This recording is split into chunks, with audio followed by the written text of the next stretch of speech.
Hi, my name is Amy Weber. I am a child therapist, a parent coach, and co founder of Speak, Learn, and Play in Brooklyn, New York. Thank you so much for joining me today. My topic for today is understanding transitions and why they're hard. I am so glad you are here. I know how precious your time is, especially when you are parenting a child with neurodivergence. You are juggling a billion things. So, thank you for spending a few of those brain cells with me. Today, we are diving into transitions, those little and big moments where we ask our kids to stop doing one thing and start doing something else, like turning off the iPad and coming to dinner, or going from summer to school, or, just putting on pants. If transitions feel like the hardest part of your day, you are not alone. I promise there's a reason for it. And even better, there are some concrete things you can do to make them easier. So let's start with one really important truth. Transitions are not just about moving from one activity to another. They're about shifting attention, changing expectations, regulating emotions, and often leaving something comforting to face something less predictable.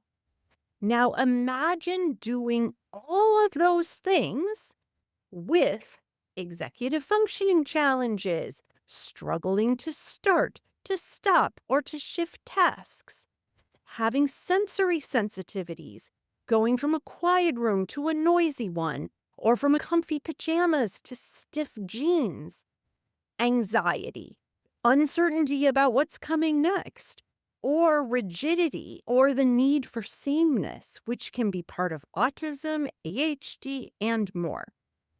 Put all of that together, and what do you get? A transition can feel like a giant internal traffic jam. So, when your child is falling apart because it's time to leave the playground, it's not because they're trying to ruin your afternoon. Their brain might be screaming, "This is too much change too fast."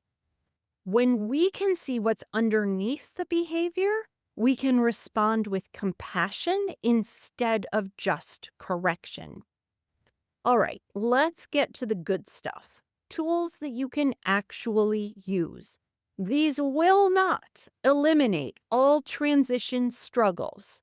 That would be magic, and we're not magical. But they can reduce the friction and help your child feel safer during the shift. Number one, use visual or verbal countdown cues.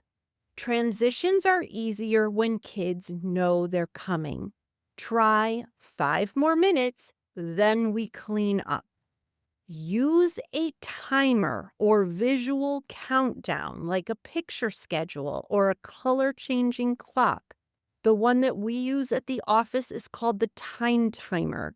These are all great visual ways for kids to see what 5 minutes looks like and for them to see it get smaller and smaller.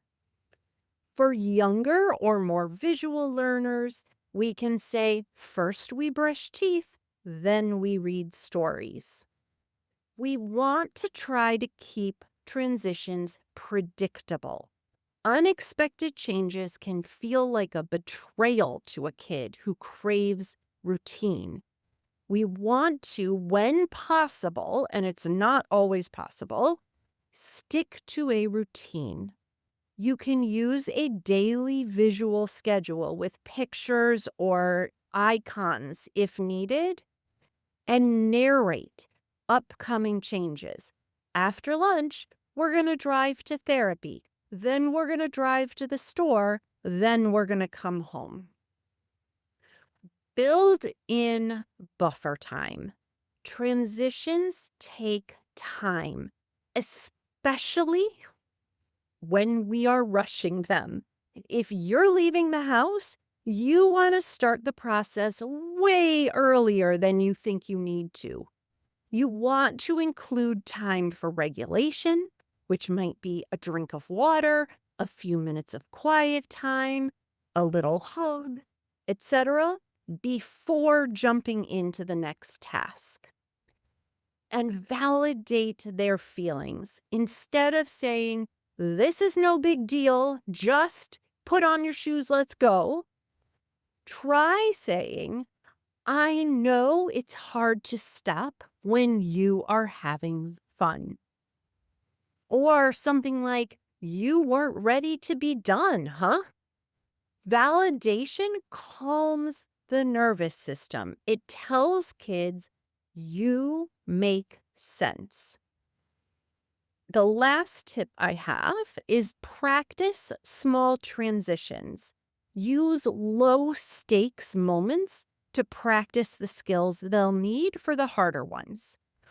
You could say something like, "Let's practice stopping playing and starting cleaning up, and then we'll go back to playing." Create little rituals like a switch song or a silly transition dance to build consistency and connection.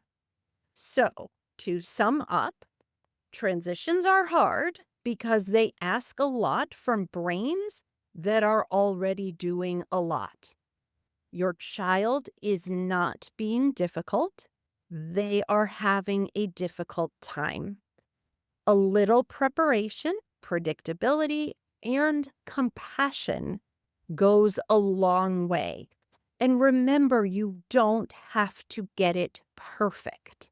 You just need to be present, be curious, and keep trying. Thank you so much for being here. If you leave today with one takeaway, let it be this: transitions are not battles to win, they're bridges that we are building. You've got this. And if today was one of those days where the bridge collapsed into a pile of shoes and tears, tomorrow is another day to try again.